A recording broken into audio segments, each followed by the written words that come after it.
अब हम प्रोबेबिलिटी पे क्वेश्चन देखेंगे। क्वेश्चन ये on tossing 3 unbite coins at a time find the probability of getting 3 8s 2 8s 1 8। यानी क्वेश्चन में 3 क्वेश्चन हमें फाइंड करना है, 3 क्वेश्चन पूछा है।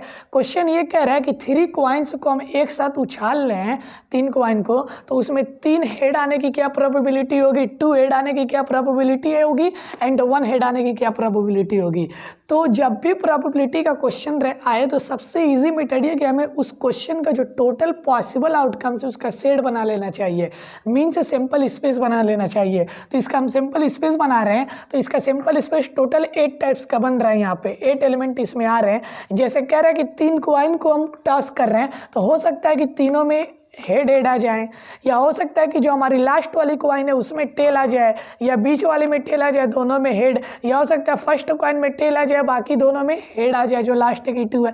या सिमिलरली ये भी पॉसिबल हो सकता है कि तीनों कॉइन में टेल आ जाए, या ये भी हमें पॉसिबल हो सकता है कि जो फर्स्ट की 2 कॉइन है उसमें टेल आए और जो लास्ट वाली थर्ड है उसमें हेड है। या ये भी पॉसिबल हो सकता है कि बीच वाली कॉइन में सिर्फ हेड है और बाकी की जो फर्स्ट और लास्ट वाले उसमें टेल आए।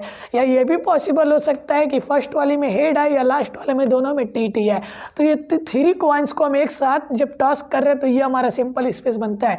सिंपल स्पेस जब हम क्वेश्चन को 2-3 बार प्रैक्टिस कर लेंगे तो ऑटोमेटिकली ये बनने लगेगा।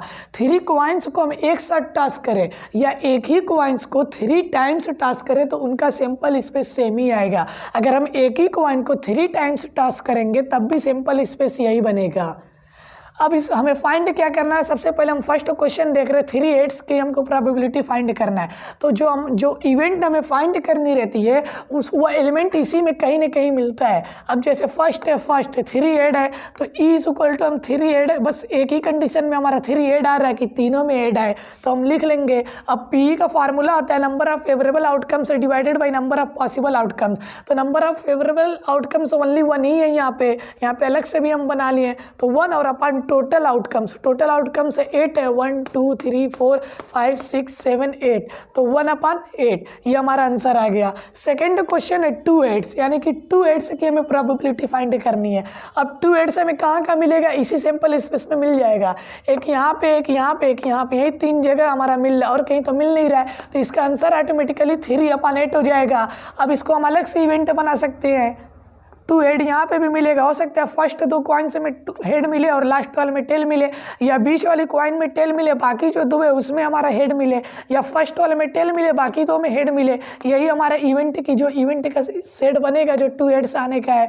तो अब 3/8 क्यों, P is equal to formula होता है number of favourable outcomes divided by number of possible outcomes. तो यहाँ पे फेवरेबल 3 है और डिवाइडेड बाई टोटल पॉसिबल तो 8 है। फिर उसी तरह में फाइंड करना है 1 हेड। तो अब हम देखेंगे 1 हेड कहाँ पे आ रहा है, यहाँ पे 1 हेड है, यहाँ पे 1 हेड है, यहाँ पे 1 हेड है, तो ये भी 3 इवेंट है फेवर में, तो इसका भी 3/8 हो जाएगा। हमें इसको ऐसे भी लिख सकते हैं, पहले ई इज इक्वल टू एक इवेंट को लिख दे TTH TST STT मीन्स यहाँ पे हेड, यहाँ पे सब में हम एक ही हेड आएगा हमारा ये, और इसके अलावा कोई भी पॉसिबिलिटी नहीं है। तो ये भी 3 है तो पी इज इक्वल टू 3 और अपन टोटल पॉसिबल हेड, ये हमारा आंसर है।